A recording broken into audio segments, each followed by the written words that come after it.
Testing 1, 2.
All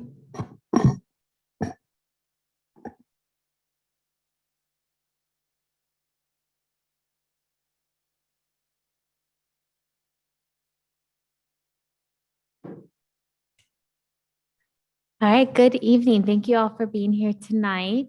We'll call the meeting to order at 6:15 p.m. Dr. Weeks, can you lead us in the pledge?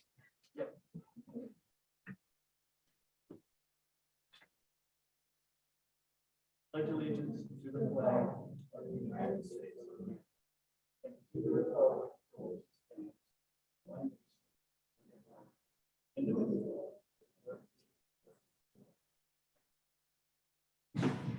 Thank you. Can we please have roll call? Dr. Laura Diaz, present. Carmen Trujillo, present. Jessica Bueno, Present. Reginald Carrillo, Present. Alicia Vink. Present. Thank you. Thank you. And can I please have a motion to adopt the agenda? Carmen Trujillo, so moved. Jessica Bueno, second. Thank you. Is there any discussion? Okay, all those in favor say aye. Aye. Those opposed say nay. All right, we'll move on to awards, recognitions, and announcements. Thank you, Madam President, members of the governing board, those of you at home. I want to first thank all of you who are attending in our audience today. Most of you are Phoenix L folks, but we do have one person from the neighborhood as a guest tonight. So thank you for being here.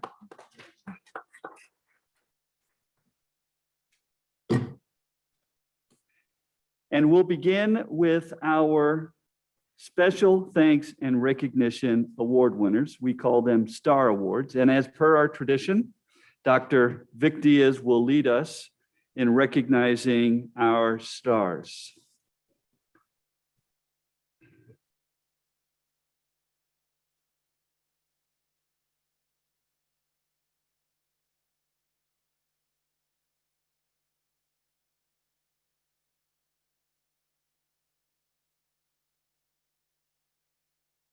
Oh, thank you very much, Randy.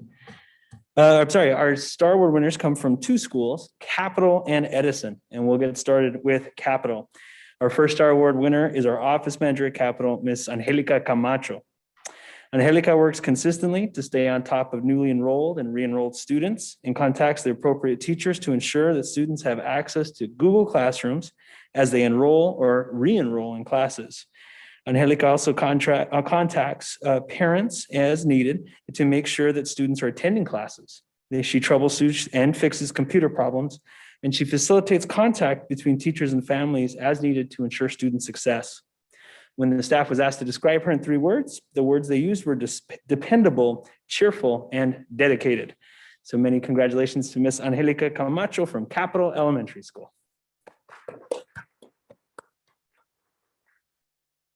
Also from Capital, we have a 4th grade math and science teacher, Miss Kaylin Liu.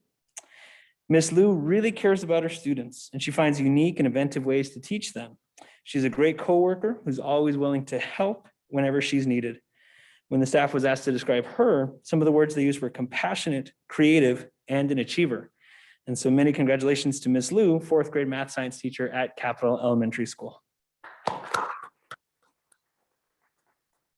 And our next 2 Star Award winners do come from Edison Elementary School. And our first one is Miss Rowena Socha, the custodian at Edison Elementary.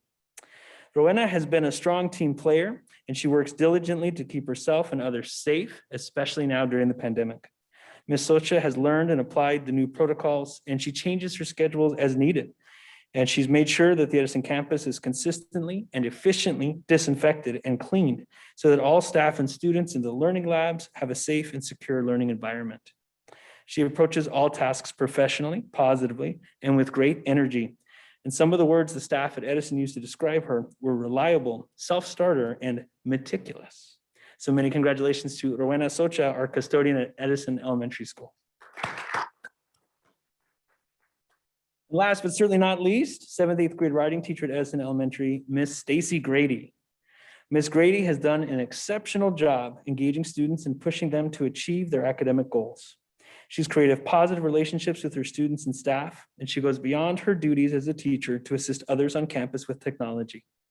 Her willingness to share her knowledge with her students and staff has been a great asset to Edison, and they appreciate her greatly. The three words they used to describe Miss Grady were passionate, dependable, and positive.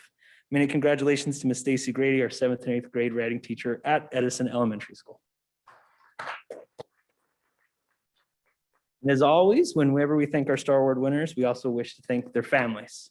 We know that the families of our staff lend their loved ones to us now more than ever. And so for those that are watching at home, if you're with your loved one who's a Star Award winner, give them an extra special tight hug for us. And if you're a Star Award winner, please hug your family for us as well, because we appreciate those families lending their loved ones to us. So congratulations to our Star Award winners at Capital and Edison. Thank you, and thank you for all of our Star Award winners. We will make sure that these certificates get to them. We would normally come down and take a picture. Would you like for us to come down and take a picture even though we don't have any Star Award winners, Linda? Or we want to wait till Star Award winners come back? I think we'll wait till Star Award winners come That's back. probably best. Okay, thank you. Last week was a great week for the Phoenix #1 family as we welcome staff and students back to school after being closed due to the pandemic for 1 year. It was an amazing week, reconnecting with our staff on campuses, preparing schools and classrooms, and especially welcoming our students on campuses for the first time this school year. It is so nice to see and hear children's laughter and excitement in the hallways of our campuses, and to see instruction happening in both our classrooms and online for those students who choose to remain in distance learning. I want to thank all of the Phoenix #1 family for working incredibly hard over the last 7 months, but in particular over spring break to prepare our facilities and classrooms for our return. It was all hands on deck last week, but this is a day that we have been preparing for months, and to see it become a reality was inspiring. I'm grateful for the hardworking staff we have here in Phoenix Elementary who does whatever it takes to make things happen for students. So that's what's written. What I'll tell you is that we have growth mindset individuals in and around everywhere in our district. I have seen problems solved everywhere that I have gone. I have been on Zoom meetings where principals and leadership were talking to parents. I've seen teachers in classrooms. I've been inspired by what's been happening in and around our district. And I am not going to sugarcoat it. It has not been easy. From tip to toe, from transportation, from start time to release time, there are challenges. But our team is seasoned and ready and have worked incredibly hard to make things as student-centric as we possibly can. And for that, I am very grateful. So thank you all for that. Next, I will turn the recognitions over to Ms. Jeffries, who has kind of loaded us up with some press, it looks like here. Well, thank you. Good evening, President Diaz, governing board members, and Dr. Weeks. Over the past week, we have been incredibly busy, not only preparing to welcome our students back to in-person learning and our teachers and staff, preparing their classrooms. As you can well imagine, as busy as we were here, coming back to school was also big news across the state. And so we were very pleased to reconnect with many of our reporters. And we were featured in a number of news segments over the past week and a half that I'd like to just highlight a few of those for you. So our first one was with Channel 3 KTVK, and they aired a news segment featuring Principal Gina Millsaps and Dunbar School. And they talked with Ms. Millsaps about what it's like reopening a school from a principal's perspective and welcoming students back on campus after being closed for a year. And so it was a great honor to welcome Channel 3 onto the Dunbar campus. Then over spring break, we had Arizona Republic reporter Alden Woods, who really spent a good solid week or week and a half with us shadowing many of our administrators. And he did an in-depth story on, again, what it's like to reopen a school district from a district's perspective. We visited the plant services department, transportation, warehouse. We took him on a tour of what we were currently doing. We were receiving PPE, we were boxing the PPE, we were shipping that out to schools. Then he followed us over to Dunbar School again. We walked the hallways, and at that time, that was about 2 days after the governor's executive order. And of course, as you can well imagine, the desks weren't set up. There were things in the hallway. And it was very eye-opening for people who aren't normally in our schools to see the amount of work and preparation that went into preparing our schools in such a short amount of time. And so Mr. Woods with the Arizona Republic, I think, did an excellent job on his feature story, which actually made front page news. So it was really nice to see Mr. Woods with us, and he really told the true story of what it's like to reopen a school district after being closed for a year. We then had Fox 10, 2 TV stations. We had Fox 10 and again, Channel 3 and 5, their combined network. They spent a day with us at Hurd School, and they interviewed teacher Jennifer Custis. She's the 7th and 8th grade social studies teacher at Hurd. Again, they wanted to know from a teacher's perspective, what is it like to reopen and prepare your classroom? And what types of things are teachers concerned about on the first day of school? And so we had press coverage from the district perspective, from a principal's perspective, and from a teacher's perspective. Then Channel 3 also was interested in looking specifically at what it's like to prepare our transportation department, our bus drivers and our school buses for now going back into the community and bringing our kids to school. And so they focused on our transportation mitigation plan and our safety measures in place. And again, what it's like to start transporting all students back to in-person learning. And so it was a great week for us. I really appreciate the time and effort from our principals, our teachers, our district administrators. The last thing that we really needed was to have reporters following us around and taking their time to talk and tell our story, but they did it graciously. And so I want to say a special thank you to the Phoenix #1 team. I think it provided us with very positive outcomes in the news over the last week and a half. So thank you for allowing me to share. And at this time, I'd like to turn it over to Dr. McLaughlin, and she's going to finish up our celebrations. Thank you, Ms. Jeffries. Ms. Jeffries, Yes. did we celebrate Dr. Vink? Wasn't she, Yes, wasn't she part of our? I'm sorry. Thank you for reminding me. I did miss one. So we also had Channel 3 who came and shadowed Dr. Vink. Dr. Vink had this wonderful idea of writing chalk messages, welcome back messages for our students.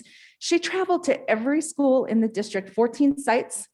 And so Channel 3 came out to cover Dr. Vink and her efforts to welcome our students back on behalf of the governing board. And so it was also another great feature in addition to focusing on district teachers, principals. It also focused on the governing board. So thank you. Thank you for reminding me. And I apologize, Dr. Vink, for missing that.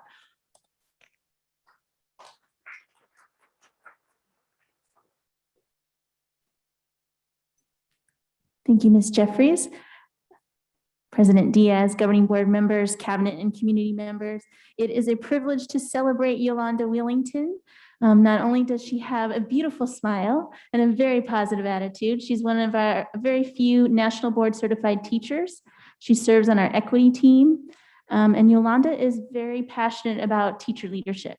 And she partnered with the Arizona K-12 Center and MCESA to develop Voices for Impact training guide and an engagement toolkit.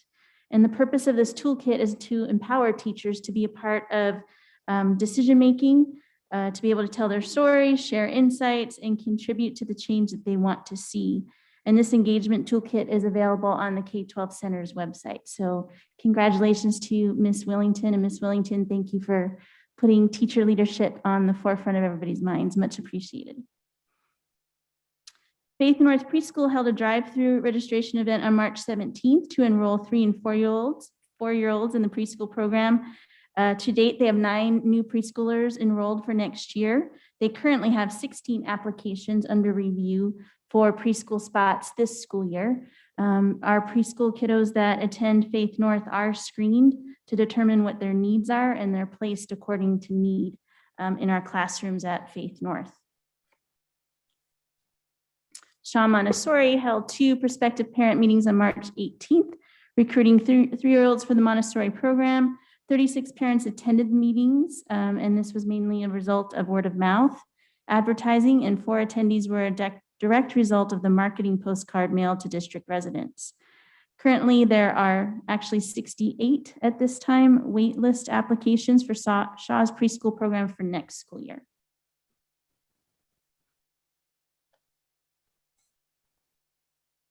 Thank you, Dr. McLaughlin. Those are some very powerful celebrations indeed. Rounding out awards, recognitions, and announcements. I just have a couple of announcements. The first is the governor has issued I'm going to call it a loosening of the mask restrictions. That loosening of mask restrictions is not happening here at Phoenix Elementary.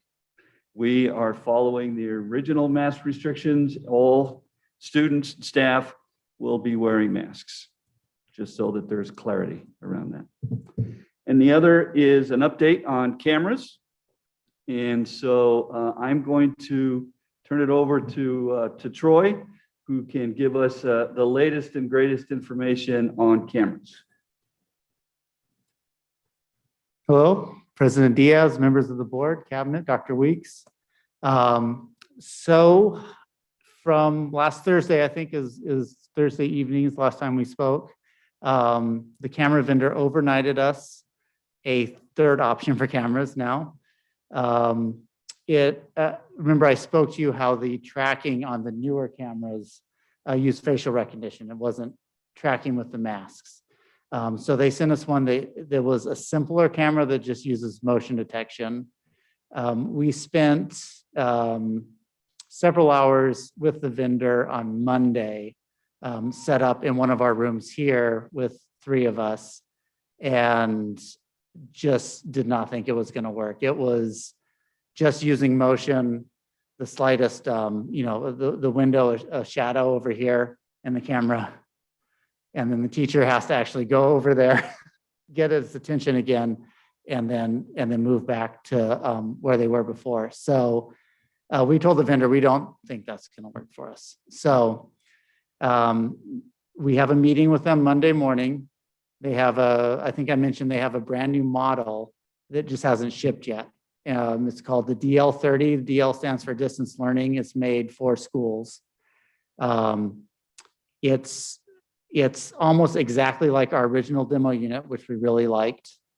And it's just much simpler with the connections. I guess it was the HDMI connection. They're just not being able to source the materials for the little HDMI connector inside. It just has a USB port. They told us we can get those in April. They said the question is it the first week of April? Is it the last week of April? They get their manufacturing calendar on Sunday. So Monday morning, we will find out if they can get those to us. In the meantime, Lauren and Crystal are amazing technology integration specialists. They sent a survey out to teachers. We're going to get them some high definition static cameras for now. We talked to our vendor, a different vendor. These are made by Logitech, and they're available to be shipped out immediately. I hate to make any promises because we've heard that before. So until we actually see them in our hands, but Crystal and Lauren used a demo unit today, and they really liked what they could do with that camera. It also comes with a tripod. So the teachers will have now 3 different cameras to use. They'll have the forward-facing camera, the world-facing camera on the back of their computer, and then a mobile camera with a pretty long cable that they could point at a whiteboard, a smart board, the class itself. And also in that survey was asking teachers how many would be interested in some Bluetooth headsets. Now, Bluetooth headsets were also coming up against supply problems. So the first one we selected, they're back ordered. So they sent us another 10 that they think we can get. So we're going to go through those and see if any of them will fit our needs. So that's the latest. It changes every day. I think Crystal has been updating teachers daily through our internal blog to let them know what the latest is on that. Yeah, are any questions on that? I just have one question. Do we have a procedure or process? Is it possible for teachers to use something that they like and then have that be reimbursed for that? Or that way those teachers could get what they need? That's a little bit of a procurement question, but I will say that if they find something they like and then we can find it on state contract, then yes, we could be open to that. If it's something from Amazon, that we have trouble as a school district ordering from somewhere like Amazon. But if we can find it from a different vendor that has a contract with the state, then yeah, we're definitely, that's something that we could do. Thank you for this update. Yeah, thank you. Hey, Troy, I've just got Troy and Denise. I just have a couple of questions, just clarifying questions. So I just want to make sure I'm clear on what happened. Yeah. We demoed some cameras. We liked what we saw. We came to the governing board with a request to buy a bunch of those cameras. And then they sent us different cameras. And that's kind of the rabbit hole that we've been on since then. Yes, that is Okay, correct. all right. I just want to make sure that we get that in the minutes. Yep. All right, thank you. All right.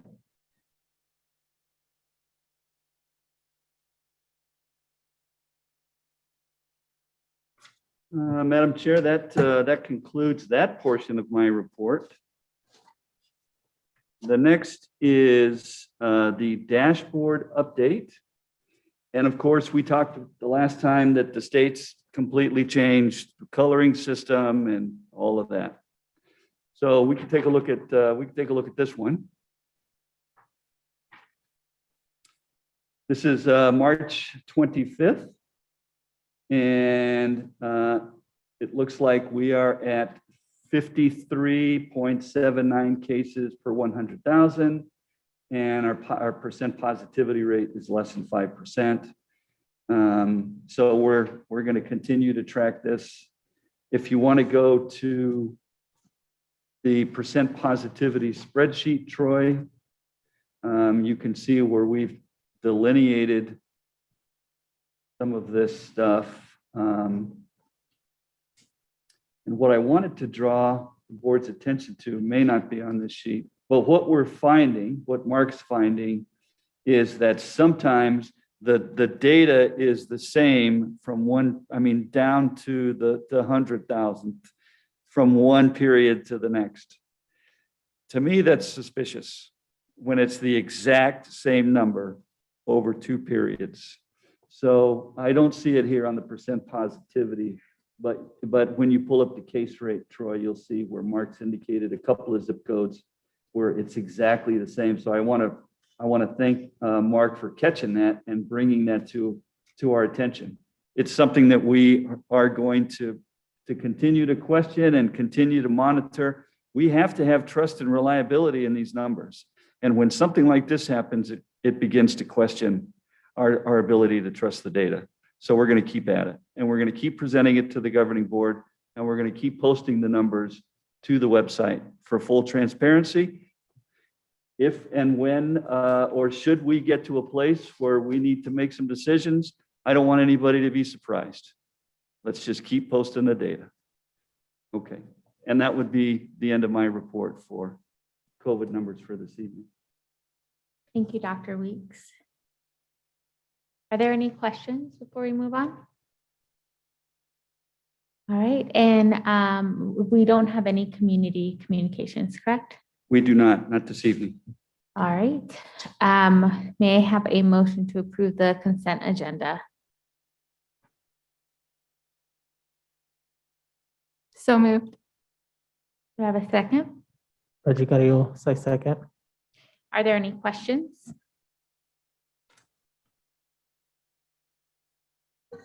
Hearing none, all those in favor say aye.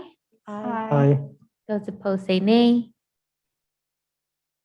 And the motion passes. We'll move on to item F1. Just, thank you, President Diaz. The first item here is regarding an agreement between ASU and the Phoenix Elementary School District regarding a data transfer, and I want to turn it over to Dr. Weeks for discussion. Thank you, Mr. Quintana. And Dr. Diaz, I understand that you're recusing yourself from this item, so Ms. Trujillo will be taking over from this point forward. And Troy, I think Dr. Montez she didn't make it? Okay, well, we'll give her some time. I think she was thinking we weren't going to be going so fast. Right? Anything else we could move to and then come back? Anything we could move to and then come back? Well, I suppose we could.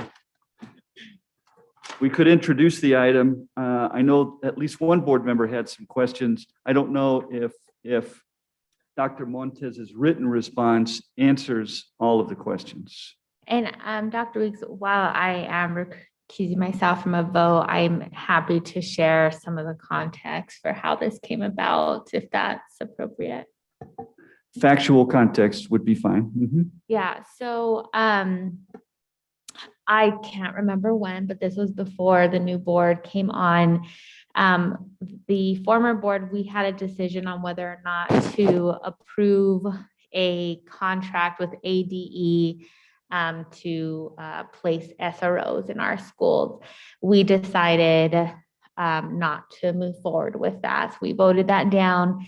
And one of the things that was important for me, and I expressed this at the board meetings, was I don't want to just not have anything. I think that SROs more or less are a Band-Aid for emotional, behavioral root causes that our schools need to be addressing with our students first. So for me, it was important to look at evidence-based and research-based practices that could really target the root causes that might lead to a situation where some might deem an SRO as appropriate, where, you know, there is probably a different alternative rather than an SRO. And so from that, Dr. Montes, because she expressed, you know, she has expertise in this area. If we ever needed any support with research, she'd be happy to assist us in that area. And because that was a big interest of mine, I introduced her to the district. We had conversations. And so the first step in figuring out like what the alternative was to bring the researchers in to get kind of a climate survey from the students on what would make them feel safe and happy in schools. So that's kind of the context of this. Dr. Weeks, do we need to request a motion to? Yes, Mr. Hill. Good evening, everyone. May I please request a motion to discuss the request approval of the FDP data transfer and use agreement between ASU and Phoenix Elementary? So we would have a first and a second, then we would begin discussion. Then after discussion, then the board would vote. Reggie Carrillo, I motion. Thank you. I'll second. Any questions? Is this a discussion? I would just start asking you questions, Ms. Carrillo, and maybe that'll give Dr. Montez time to get here. Yeah, so for this, the concern is us being in a historically underfunded, under-resourced community. And then also just doing research myself is learning that part of when we go into communities and do research is that whoever is doing the research is not contributing to oppressive systems. And when we do have research, it's that making sure that they're working with the community. Those were my concerns that I voiced, that I'm voicing now, is just that they're working with the community and not just researching the students, not researching the students. So In being supportive of this collaboration, I want to make sure that there's also some guidelines in which researchers that we can probably set, in which researchers are understanding that if possible, that they can be working with students. Because I don't see a reason why they should just be researched and why we can't have an alternative where students are also participating and acting as researchers too. The questions that were brought forth to us and the responses are very satisfactory. It's just understanding that I would like the students to be active participants, active researchers in this too. So, Mr. Carrillo, if I understand your comments, you're thinking this would be a great opportunity for a teachable moment for students. Exactly. That, as far as I know, is not part of this project. Yeah, and so if, when she does come, or if that's something that we can have discussed with Dr. Montes, I would love to support that initiative too. We can certainly have a conversation with her about that. And we probably should have a conversation with her about that. And I don't know that she would be opposed to that, but if she's not here, there's not much we can do. What we have on the table is we have administration requests approval of the MOU. And so the options are to accept the MOU as written, reject the MOU, or table the MOU for another board meeting.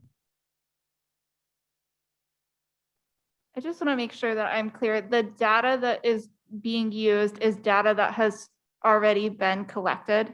Some of the data has already been collected from prior cultural. Denise is going to help me out here. Yeah, each year we survey our students, the PBIS climate survey, and we ask them questions about safety, well-being. Do you feel bullied? Do you feel accepted, etc. So that's the data that they will be looking at. And it'll all be unidentified. They won't know students' names or anything like that. Is it future data or it's They want to look at the the past data. They want to look at the past data collected, and then they're going to create a survey based on that past data and based on the information that they feel is necessary. They're working in collaboration with Ms. Wadley, our coordinator of social work, and Dr. Alshire, our coordinator of student success. And then can someone remind me what the timeline for having this presentation or this data complete is? So the process really is for the researchers to go, at the time, for the researchers to go into the Zoom meetings with teachers and conduct the surveys there. Now the landscape has totally changed. The idea in the beginning was to have this work done last fall, right? And Dr. Montes has been here before talking about this. But it didn't happen for lots of obvious reasons. And here we are, we're getting so close to the end of the school year now. I think the only time urgency is if they don't get started pretty soon, then, you know, and it took them a long time to get their IRB and some of those approvals in place too. But if they don't get started soon, then you might as well wait till next year to launch this project. If they can even do it in the new year, right? We would want to go back and ask them. So that's really the only time crunch. And I'm sorry that Dr. Montes, I'm sure it's, oh, she says she's logging on right now. We did enough soft shoe, I think, to make it work.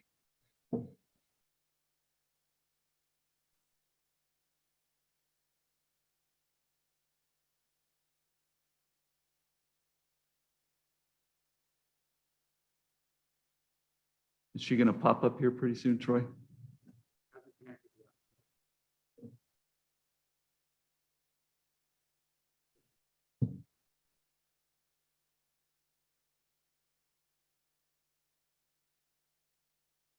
Can we give Troy a round of applause just for being able to figure this stuff out?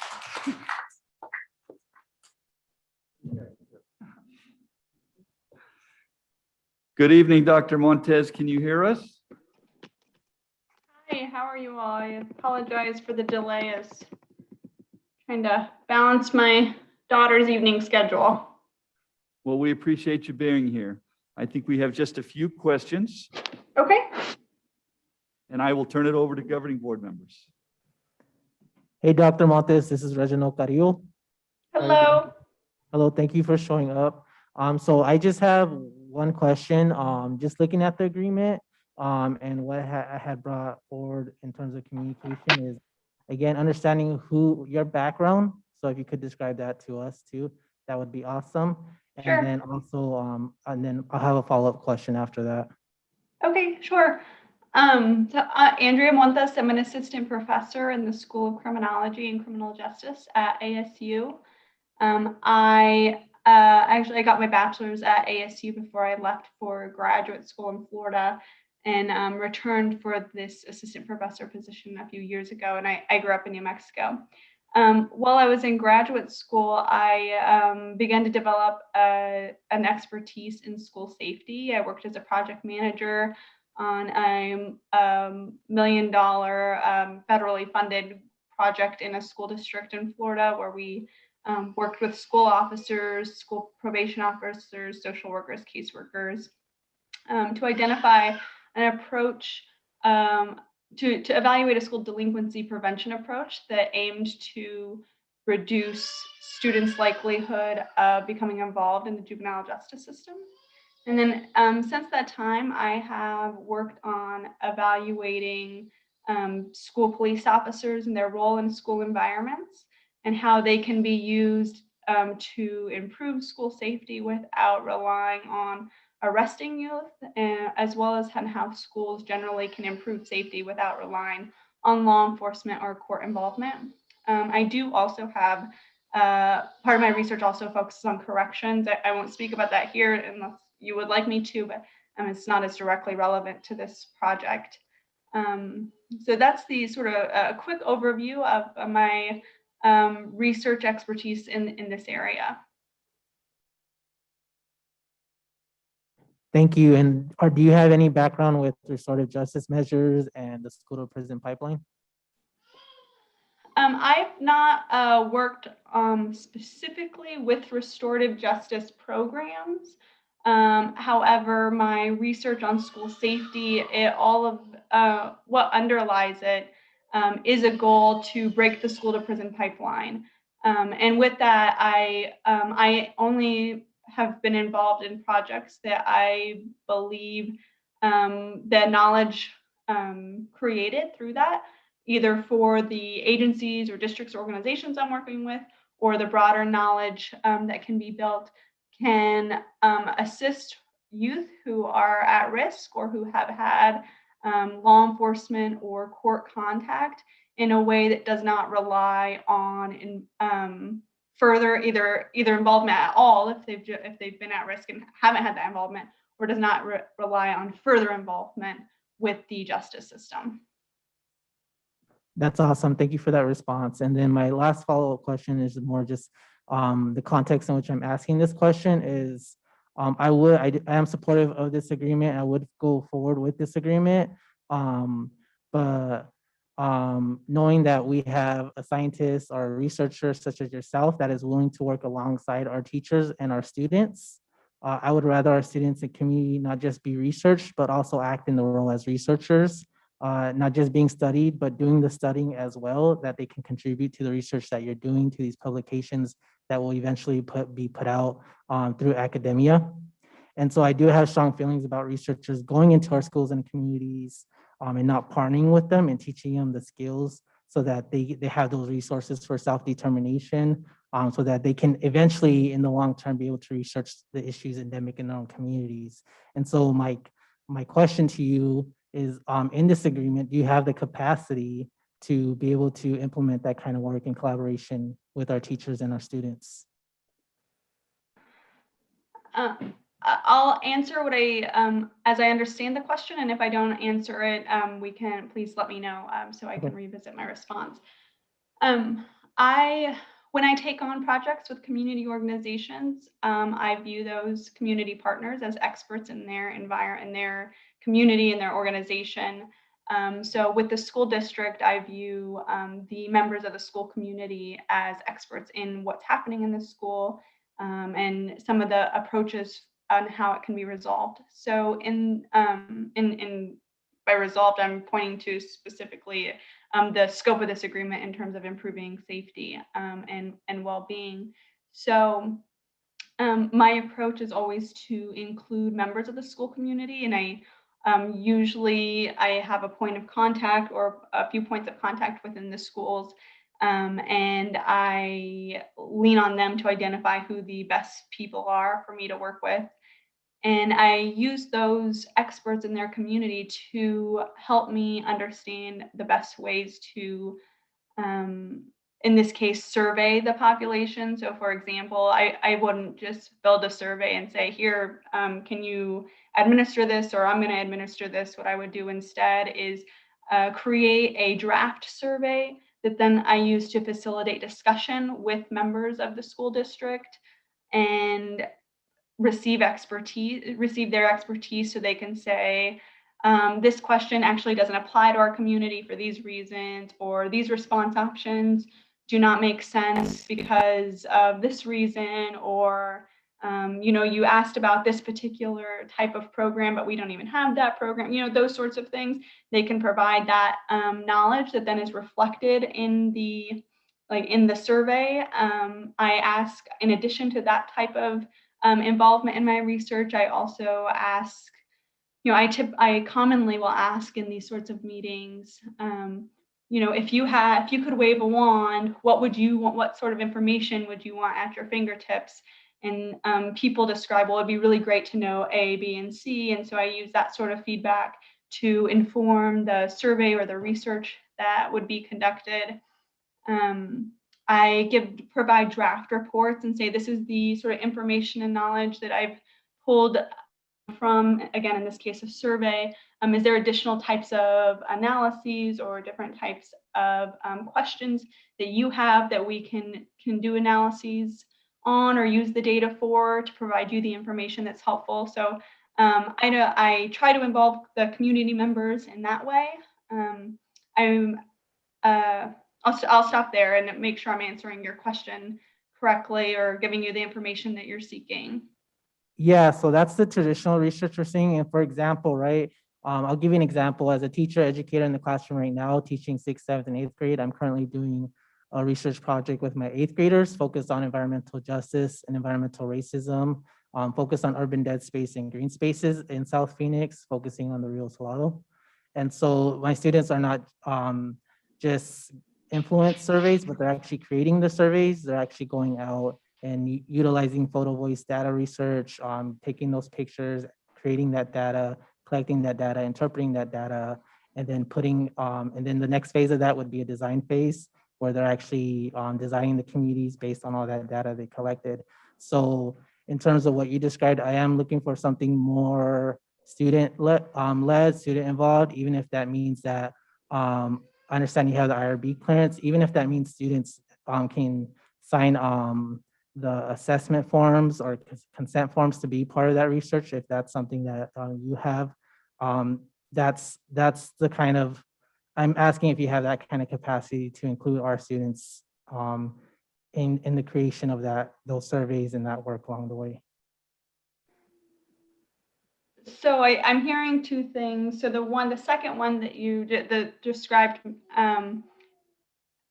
one is the type of feedback I described earlier. If the district felt like it was best to incorporate students in building the survey, for example, the type of feedback I described, I might seek from adult members of the school community, that can certainly be possible for students to be a part of, focus groups, that sort of thing, to provide their feedback on types of questions that might be asked and included as a more direct sort of teach how to build a survey. I haven't thought through that or spoken with anyone in the district about it, but if that is something the district wanted to pursue, there may be room for that. It's not, at this point, it's not something that I've thought through what that would include. If the school district was interested in, for example, a guest lecture workshop type of thing where I came in and did a survey workshop, how do you build a survey, some best practices, those sorts of things, I would certainly be open to that. There are, I know as far as including like focus groups or even going in to do a guest lecture, there would be logistical issues to figure out on, I'm sure, the district's end, but also on ASU's end, like including kids in research projects is an additional layer of approval that would have to be that would have to be sought and then approved by ASU's institutional review board. Not that it's not possible, but it would just add that extra layer. But again, the actual like teaching students or community members, I haven't thought about that type of approach for this. That's it's something I would be interested in, open to discussing though. Okay, thank you, because, oh, sorry. Oh, no, no. I don't wanna cut Yeah, you off. thank you, because all of that is possible. I'm doing it right now. I'm working with the School of Future of Innovation and Society, School of Sustainability. I'm working with Professor Martha Bebes. And so those are things, I mean, we implemented this through the pandemic, having guest speakers come in virtually, identifying those spaces on Google Maps. So it is something that's fully possible. And if you're willing to be open to that, and it is something that is a lot of planning. And as far as I know, unless you can correct me, we don't have an established timeline for this. But if it is something you're willing to, then I'm happy to support this. Again, I hesitate to, I will say this, I am open to talking about it. I hesitate to commit to like a particular type of project or a particular type of timeline, since this is sort of the first discussion I'm having about it. So I would want to definitely have more details before saying yes, 100%, let's do this. Because again, I would want more details and want the district to feel comfortable with the ideas I had and what I had to offer, in addition to me feeling comfortable with what the specific proposal is. But certainly it's something that I am open to discussing further with the district and an idea I'm willing to further develop. Dr. Montes, oh, I'm sorry. I just want to make one comment. So I as a researcher myself, I completely agree. It's incredibly important to include your community as part of the research process. One point that I want us to focus on is the purpose of this project. The purpose of this project is to determine how we make our schools safe by prioritizing the emotional and behavioral health of our students. And while a guest lecture or a supplemental project like that would certainly be helpful for students, I don't want something like that to derail the purpose of why this is even happening. We should be encouraging our teachers to engage in that type of process with our students, to bring this additional aspect into the MOU. I fear that it could really lengthen the process, and we might not be able to get to the root cause of why we're bringing this to the table for a very long time, because it does take a long time. It's just more complicated to get the IRB approval when you have children involved in a research process. So just keeping that in mind, I think it's incredibly appropriate for the students to be part of the focus groups and provide feedback in that way on the survey instrument. Another layer of this project that will come out of the surveys is, what are the interventions that will be prioritizing in the district to support the emotional and behavioral well-being of our students? Students could very well and should very well be a part of creating those solutions. And I would view that as part of being an integral part of the research process. So I just want to be mindful of not putting too many layers on the researchers that would take the focus away of the purpose. So that's all I have to say.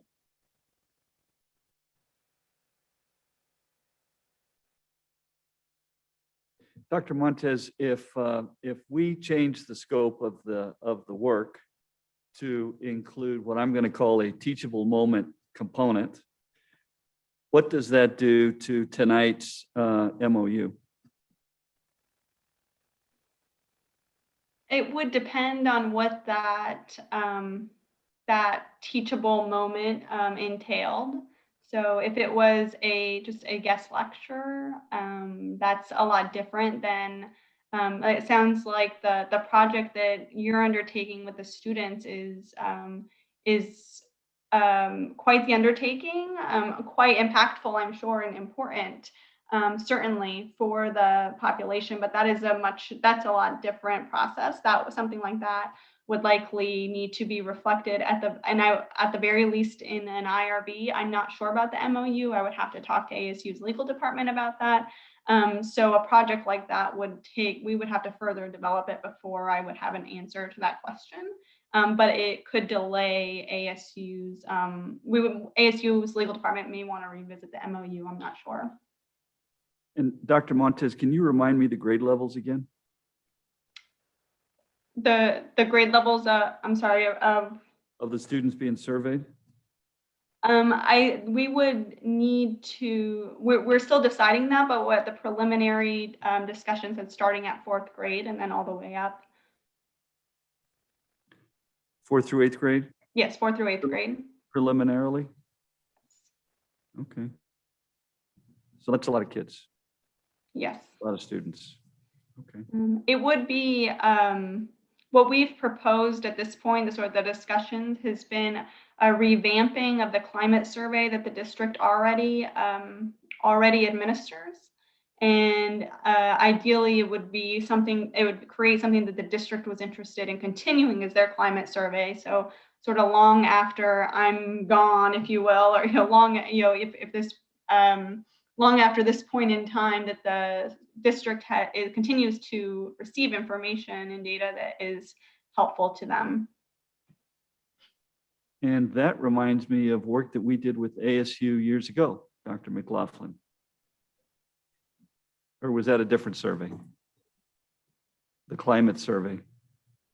I believe you're referring to the Title I survey that we did with ASU. Maybe that's it. Yeah. Okay. I don't have any other questions or comments.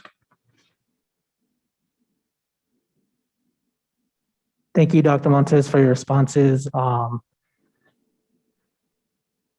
Well, I wish this was more hashed out, honestly, in terms of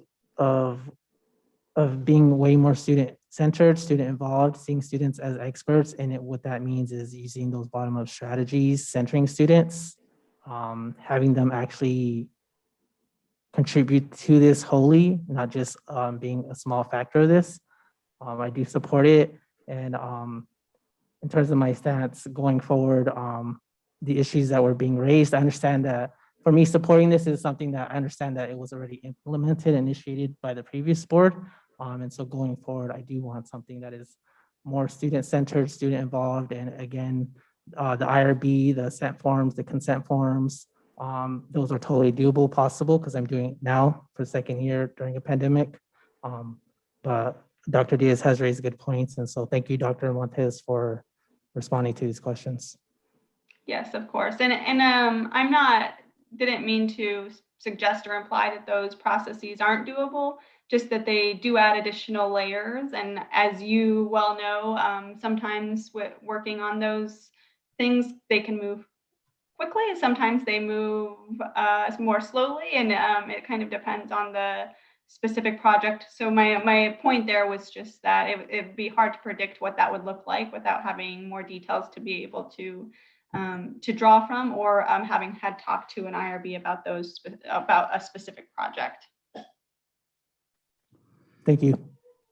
To the governing board, I do have one additional comment that's not listed in the rationale here, and that this agreement has been reviewed by our legal counsel.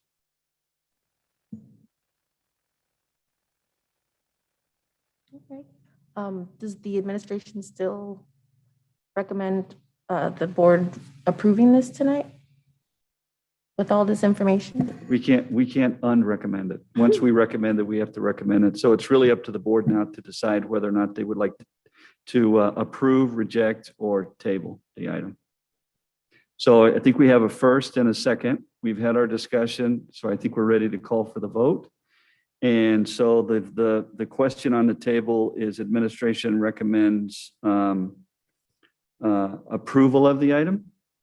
And so we would say yes or no, or if someone would like to make a subsequent motion to say, I don't like this motion, we want a different motion. I understand. So I will just chime in here. I do believe time is of the essence. This is something that I think we've been talking about since last September.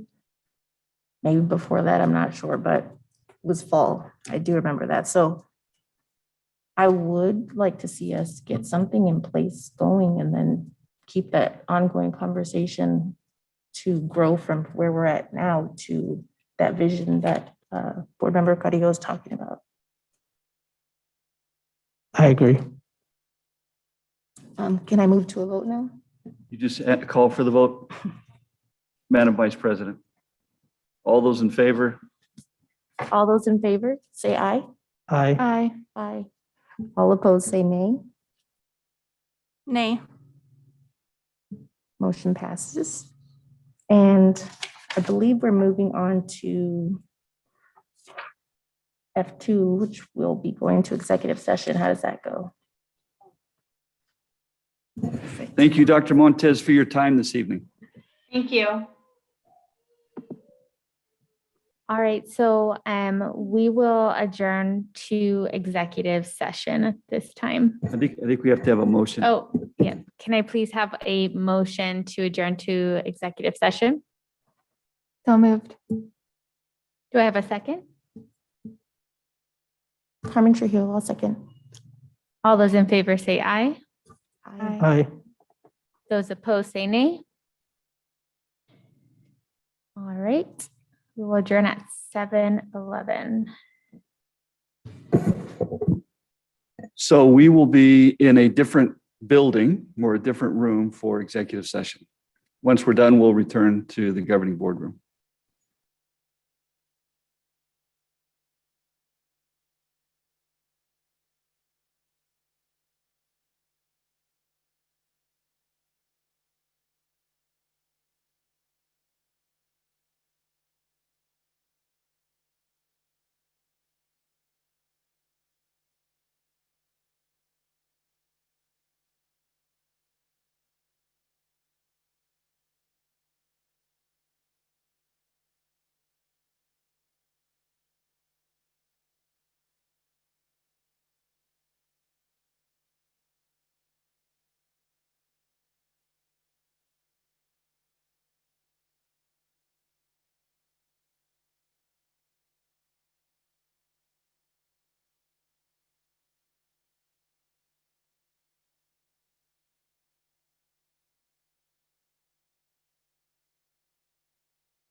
All right, we will resume regular session at 8:53 PM. Are there any, we'll move on to item I1. Are there any board reports and requests? Dr. Diaz, I do have one, a quick one, a board report regarding the Pathways to Success meeting that I attended, facilitating led by Mr. Quintana. Just overall, just that whole meeting, going there and seeing Mr. Quintana lead it and seeing everyone who is just going above and beyond and adding more to their plate already, just teaching on this pandemic, just instructing, doing whatever they're doing, and then also joining this initiative is something that for me made me feel optimistic about where our school district is heading and the issues, the seriousness of the issues that we have to address. And I know that with this Pathway to Success initiative that we will get there. And I want to thank everybody listening in, everybody here who is going to participate in that initiative and those committees and helping to make sure our district is around for another, as Quintana said, another 150 years so that we can continue to be a public service to our community.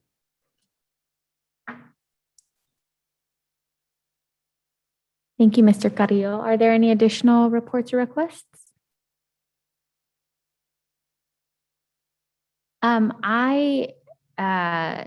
So I think there's a few board members who might be signed up, but I will be attending a few different site visits. And for those of our board members who haven't had the opportunity, it's really amazing to be able to actually go into the classroom and see the kids. And if you have the opportunity, I know we're all super busy. I would encourage you to check it out.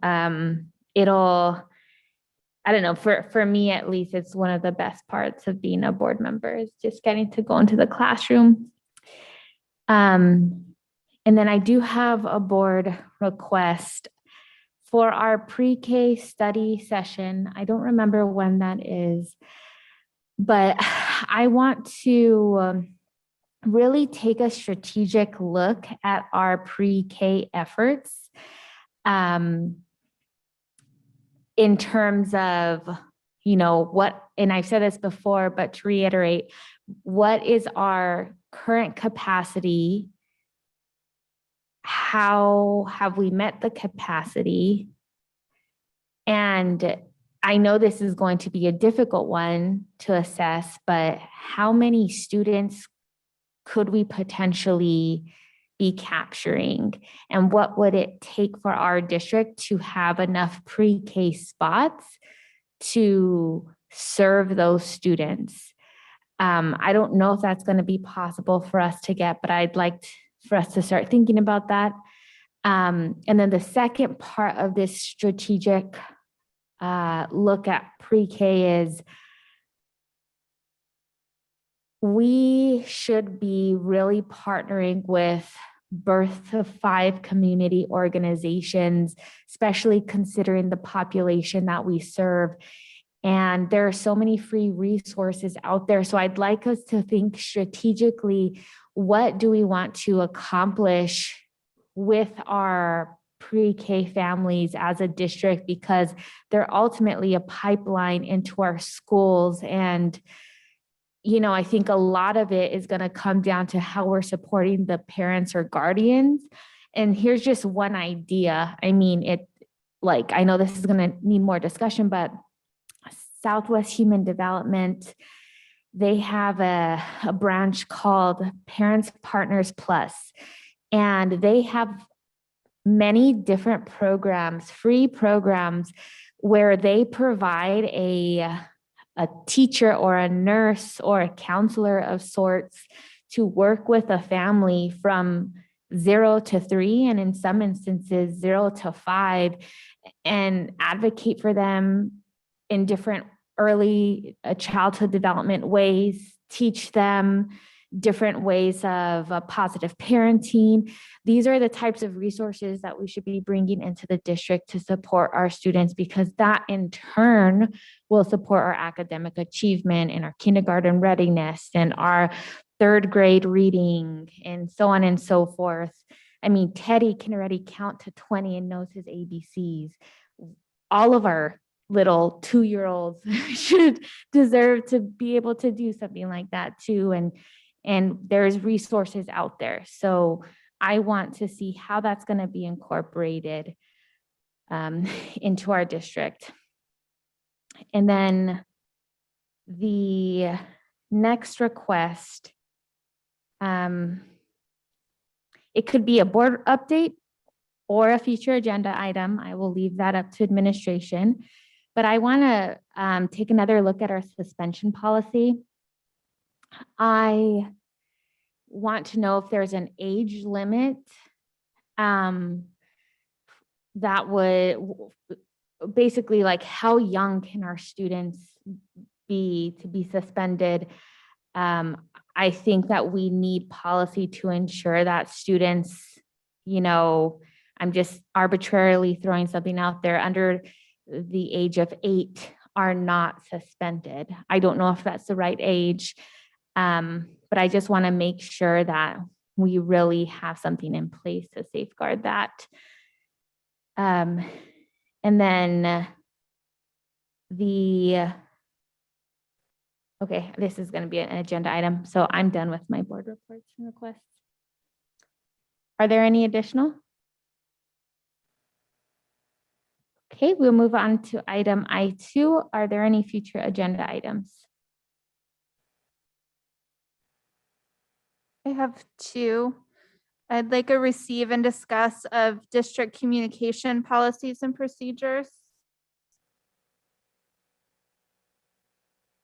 And the second one is a presentation regarding our transportation and what it would look like to provide transportation to all students, to all students living in district, to all of our schools.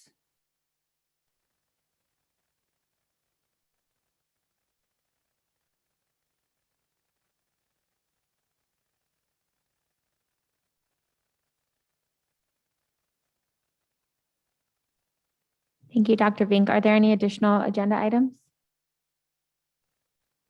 I would like a receive and discuss on how we're supporting students with 8th grade math, specifically algebra 1. I know that at some schools we have that option, but I want to make sure that every single 8th grader who is at that competency level has the option to take an Algebra 1 course. As we all know, if you haven't taken Algebra 1 by the time you are in high school, you're already set back in terms of math and preparation for post-secondary.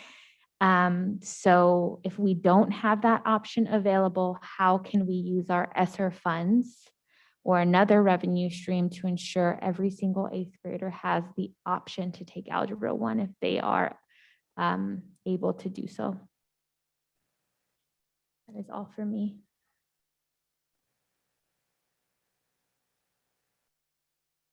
All right, well, it doesn't look like there's any other, so we will adjourn the meeting at 9:01 p.m. Thank you.